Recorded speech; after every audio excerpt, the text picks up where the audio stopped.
listening to Working in Oncology, a podcast and video show that spotlights oncology practice staff and industry influencers who work behind the scenes to shape the future of oncology. The more knowledge the oncology community shares with each other, the more we all grow. Let's get into the show. Welcome to Working in Oncology. I'm your co-host for the day, Alicia Evans, and I'm joined here by Julianne Darling, oncology pharmacist and manager of clinical initiatives at NCODA. Hey guys. Hi. Thank you so much for joining me today. Yeah. So today we're going to talk a little bit more about how you as a member of the practice staff can get in the know about oral chemotherapy treatments. Okay. Awesome. But before we get started, Julianne, can you tell me a little bit more about yourself? Sure, of course. First, I just appreciate the opportunity to talk to you guys today. It's my first podcast, so this is exciting. I am originally from Rock Hill, South Carolina, which is considered a suburb of Charlotte, North Carolina. I went to undergrad and pharmacy school at the University of South Carolina, the College of Pharmacy there. Which I consider to be the real USC, but my California friends would disagree. So if I call it USC, just know I'm talking about the University of South Carolina. During pharmacy school, I started out thinking there was no way I would ever do a residency or additional training. I was kind of in it for the short term and thought I would graduate and kind of get started right away. But I kind of decided during my fourth year of pharmacy school that I really did love ambulatory care and I loved oncology and that the next best step for me would be to pursue a pharmacy residency. So I did a year of general pharmacy for PGY1 at the Greenville Health System in Greenville, South Carolina, which is now considered to be part of Prisma Health. And during that time, I kind of drilled down on what exactly I liked within pharmacy practice, and just decided that I loved the oncology field and that the challenges that presented for the patients and also for the providers and the role I could potentially play in helping. And so I went on to do an oncology PGY2 with the University of Georgia, down in Augusta, Georgia, kind of in conjunction with Augusta University Health. After that, I still kind of to this day don't know what possessed me to take the risk to move to Indianapolis, where I knew no one. But I kind of interviewed all over and just really liked the people at IU Health and really liked the job opportunity here. They were looking for kind of a solely outpatient oncology pharmacist to help with their oral chemotherapy management program. And it kind of just checked all the boxes. So I moved to Indianapolis shortly after residency graduation and have been here ever since. It's been about 5 years now. So about probably 3 or 4 years longer than I expected to be in the Midwest. But it's been a great opportunity. And recently I actually kind of took on a new challenge and a new role within NCODA. I'm one of their managers of clinical initiatives. And so kind of went from affecting change and impacting patient care on a local level to trying to do it on a national level. And so that's been both exciting and daunting at the same time. I can imagine. That's a big difference. Yeah. So I understand at NCODA, you are concentrating or you're focused on clinical initiatives in educating patients and providers on oral chemotherapy treatments. Yeah. And so NCODA kind of initially started with a focus on oral chemotherapy. And that's when I got involved with them probably now about 4 years ago. And I really loved what they were doing to try to impact the quality of patient care and sort of the standardization of how we manage oral oncolytic therapy and how we kind of ensure that a patient, in a rural area gets the same care as somebody seeing a specialist, in a more urban area. And they do that a number of ways. I got involved early on with their positive quality intervention, or PQI initiative. And that is just a concise kind of document that goes over each oral oncolytic therapy and what provider, the quick and dirty about what providers need to know to share with their patients, and also to manage those patients. So I've loved that. They also partner with a couple other organizations, HOPA, ONS, and ACCC, to produce oral chemotherapy education material. Wow. And so this is kind of the first, I would say, the first education material of its kind, where it's kind of an interdisciplinary approach to what patients need to know. So these documents have input from pharmacists, from nursing, some of them from physician staff. So kind of all across the board, what does someone need to know about this treatment? And we've kind of, over the last, I would say, year or two, really broadened to include IV therapy as well. The need initially was in oral oncolytic therapy because it's just, I wouldn't call it new anymore, but constantly evolving and definitely not as standardized as IV therapies. But where the education piece and the quality piece is concerned, we need to focus on that for IV therapy too. So NCODA is doing a lot with that. We have some initiatives we're focusing on with adherence, with care plan implementation. So how are you streamlining, the care plan requirements specifically to oral chemotherapy management? And, it's just a constantly evolving role. So it's a good fit for me so far, and I've really enjoyed it. Sounds wonderful. So you've taken, it sounds like, input from different stakeholders to create these documents and create these processes to educate providers on these new drugs, and then so they can pass on that knowledge to their patients. Yeah, exactly. The oral chemotherapy education, or OCE handouts, those are specifically developed to provide to patients. And so that's, it's to kind of a concise and patient-friendly document to give to a patient or caregiver. The positive quality interventions, or PQIs, those are geared towards your providers and your, whether that's your physician or your advanced practice provider. It's geared towards making sure that each patient that is started on a certain treatment, follows the same steps and has the same management, whether that's dosing or labs or adverse event management. Each PQI is a little bit different in its focus, but the goal is to make sure that each patient receives, the same level of care. Excellent. So patient and provider focused information. Yeah. We're trying to cover education from all aspects. Yeah, which is, of course, it's what we need. And so you've worked on the pharmacy side, and now also you're providing education materials, or helping to create educational materials. Can you tell me a little bit more about that transition for you? Sure. Yeah. So my role at IU Health was direct patient care.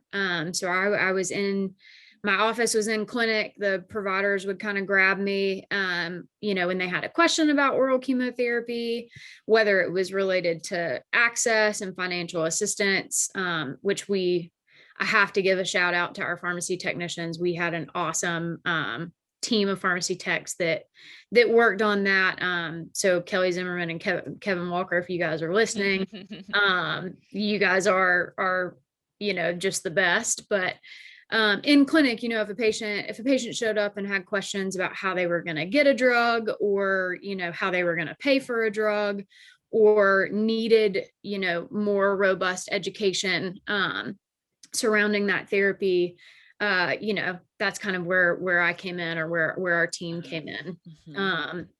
And so I did that for 4.5 years. Over that time, our oral chemotherapy management process changed drastically. I mean, we went from I'm almost embarrassed to say it, a fully paper system to, fully an integrated electronic process. So our team at IU used Cerner, and we had a platform called Theragy to kind of help us with the patient management piece. And so we kind of implemented that process to meet COPI standards and to also meet URAC standards, to just, again, kind of streamline that process and make sure we were checking all the boxes.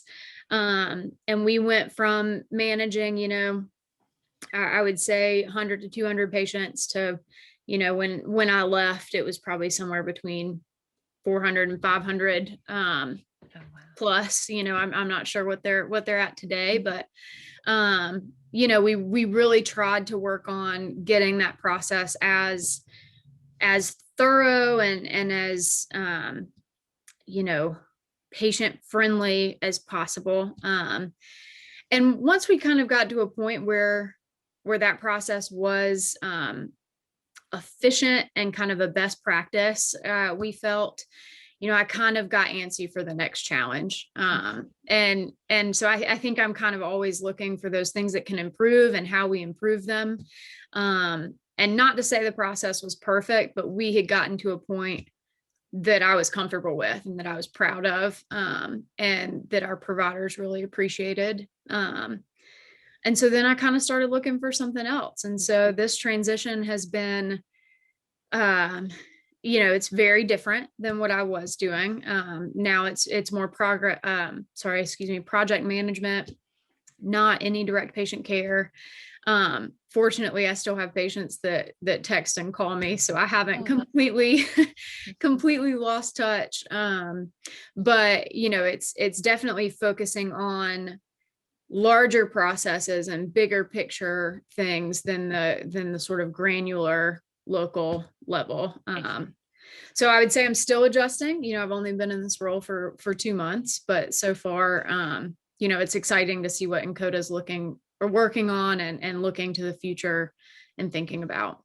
Yes, it sounds like as we move towards more standardized care or more standardized education for patients and providers, it's really going to help our patients get the best outcome, because whether you're in a rural setting or an urban setting, everyone's going to have access to all of this best practice information.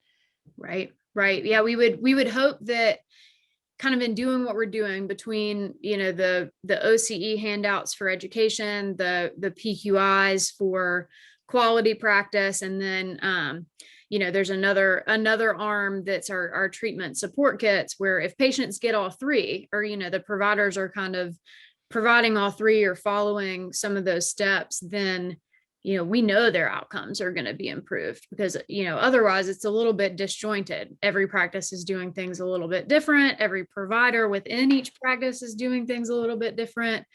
Every product is different. So what industry is supplying is different for each product. The treatment, yes. Any sort of education or adverse event management or, initial starter kit, is different across the board depending on the pharma company and the product itself. And so we're working to just try to streamline that and try to provide as much as we can, to ensure that each patient has what they need, from the beginning. Awesome. So as a practice staff, as a person in practice staff, how can they get access to this information? Yeah. So some of it is available without any sort of firewall or password or anything like that. The OCE sheets are available online, complimentary, so anybody can access them. It's oralchemoedsheets.com. And it has each oral chemotherapy agent. You can just click on it and download it and print it off. And it's even editable. So if you wanted to add in some of your information for the patient, that's kind of what I would do in my practice, make sure my telephone number is on there and that kind of thing. Hence the text messages I still get, which are wonderful. I enjoy that. The positive quality interventions, as well as treatment support kits and some other tools and resources are available to NCODA members.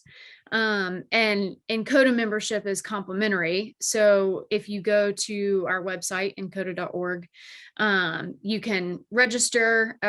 If you are a healthcare provider and somebody involved in inpatient care, that access is again complimentary. So you can find all of that on our website under our initiatives tab. And we offer that complimentary because it's the right thing to do. You know, we don't want there to be yet another rate limiting step to providing quality patient care. Another barrier to care. Yeah. So anyone, anywhere can access this. I'll be sure to include the website address and some links in the show descriptions today. Thank you. So we are all overwhelmed with everyday work and don't really have time to hunt down information. How often do you think we should just check in, maybe log into the website and see if there's more information or something new that we should know about? Yeah, I think that's a loaded question that all people in oncology struggle with, including myself. When I was in clinical practice, I had alerts set up from some of the prominent journals and pharmacy organizations that would send out notifications when something was new. So I found that incredibly valuable. So groups like HOPA and ONS and NCODA all provide some of that information, and usually it's on a weekly or maybe bi-weekly basis.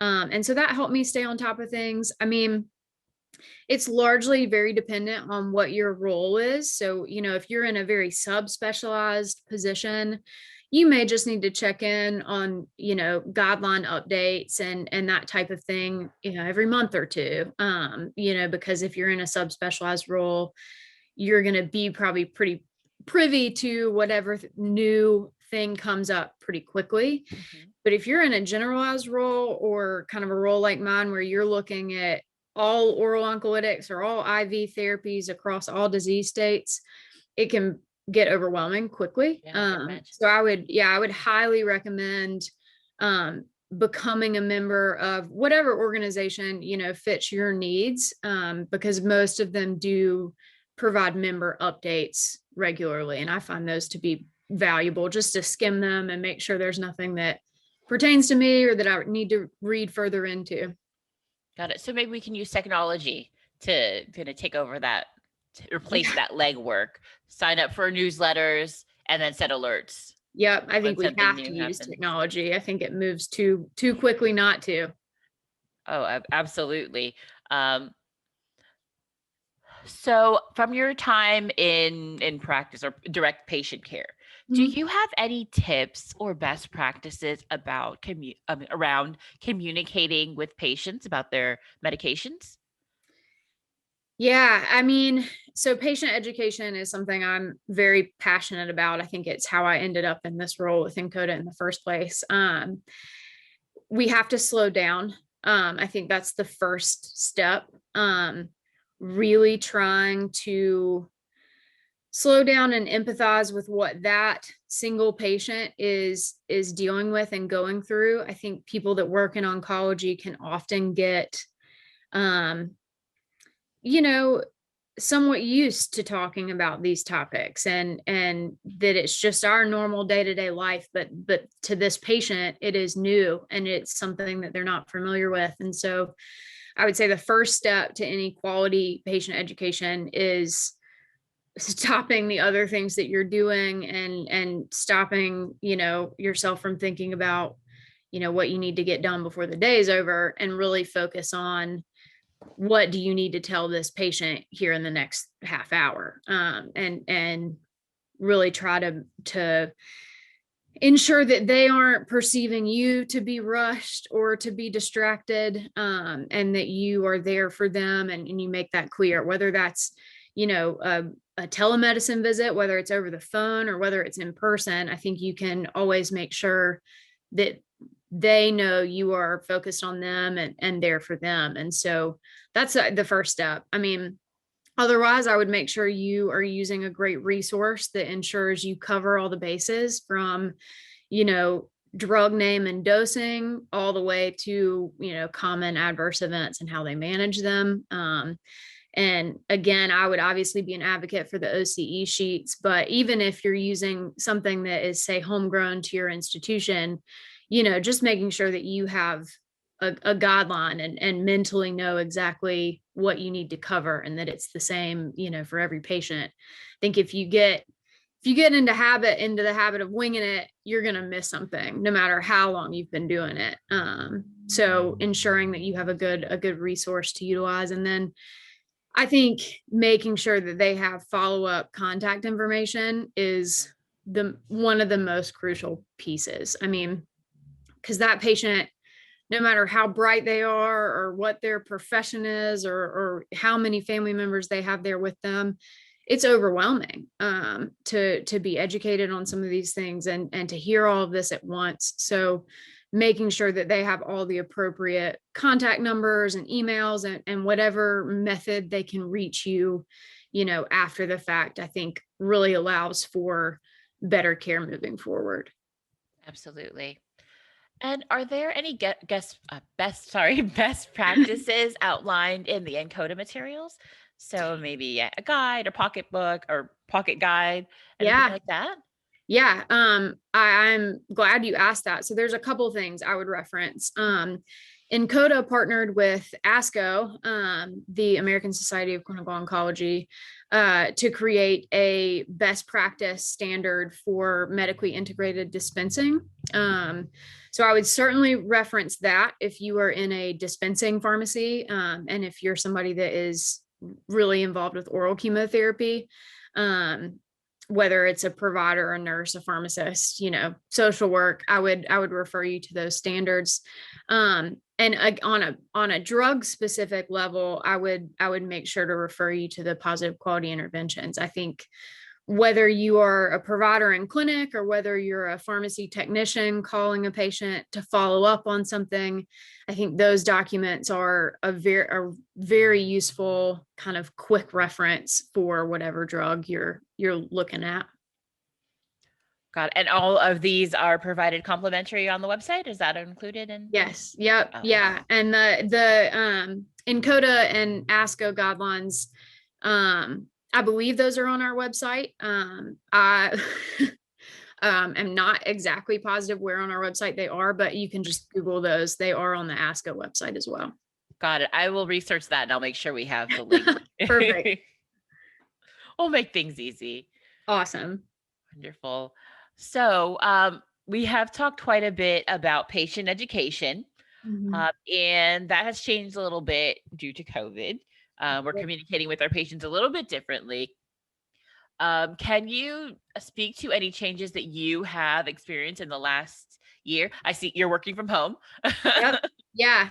I mean, so much changed in the last year. I mean, both personally and professionally. I would say from a patient education and management standpoint, we, unfortunately did have to change some treatment schedules and change some follow-up appointments, especially during that first initial wave where everybody was kind of winging it and figuring things out kind of as we went. There were certainly patients that I think oral therapy came into play a little bit more than IV therapy because, oral you can do at home and IV they didn't have to come back for. So a good example of that is we switched some of our FOLFOX patients to K-Pox and tried to trim down on how many infusions they were getting and how much they had to be in clinic.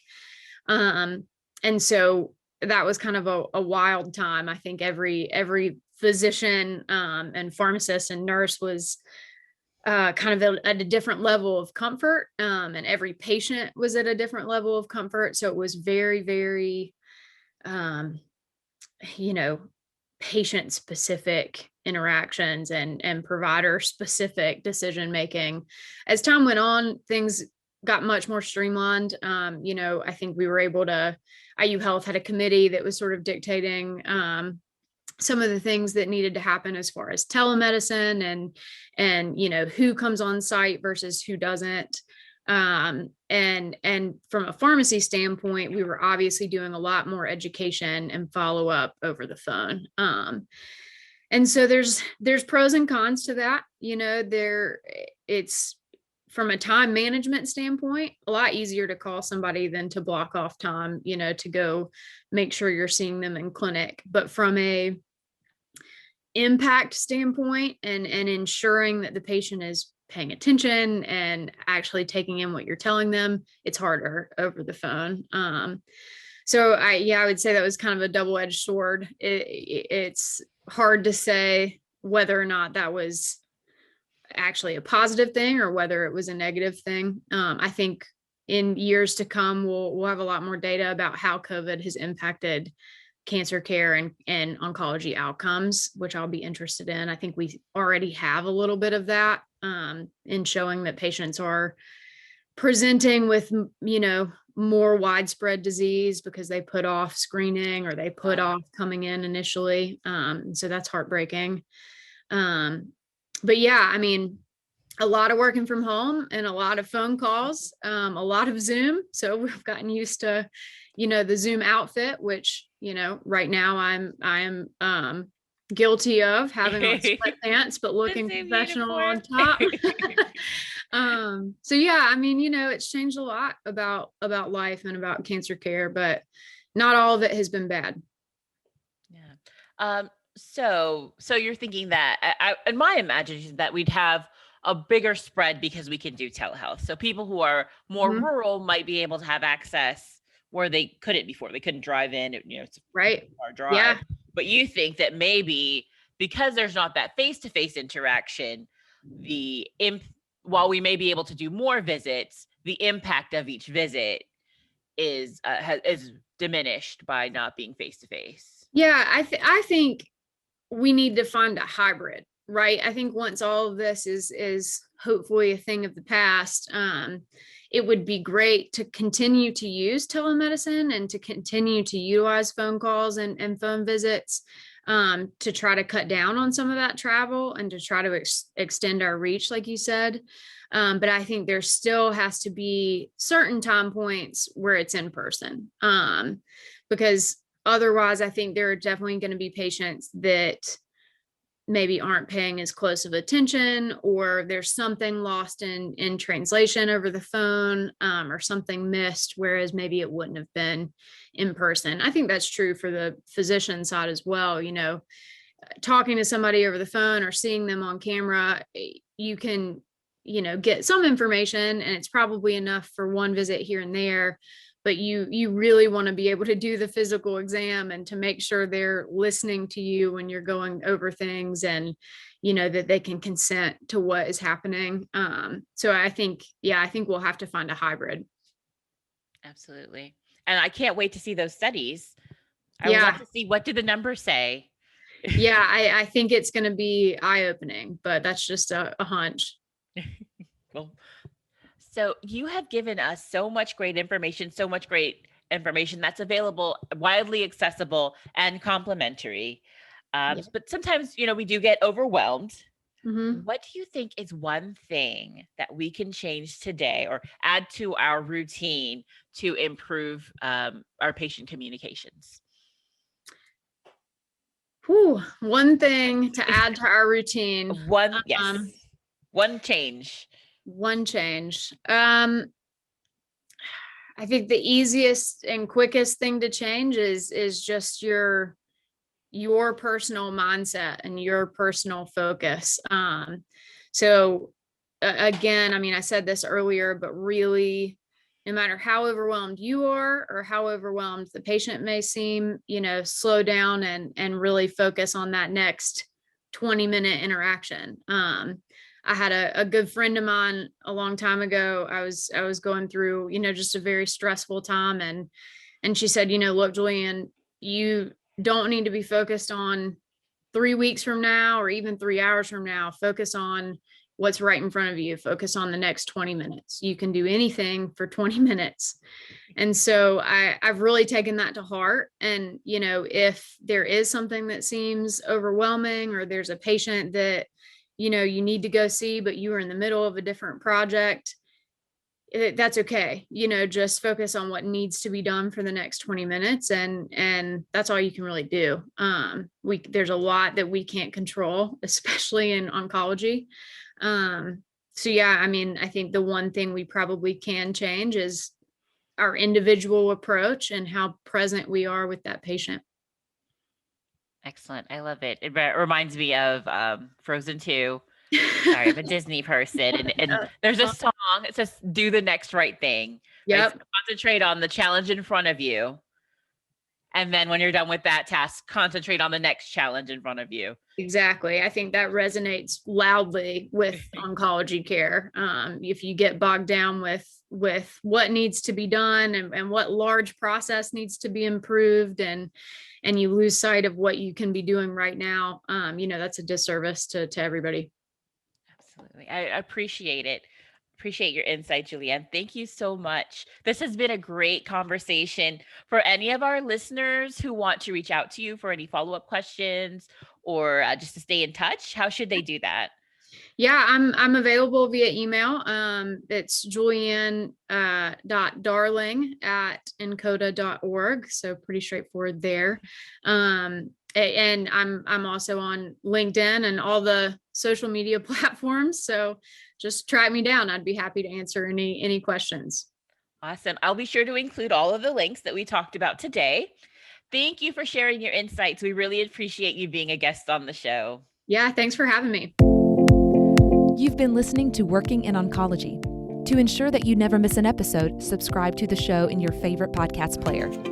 If you're listening in Apple Podcasts, we'd love for you to leave a quick rating of the show. Just tap the number of stars you think the podcast deserves.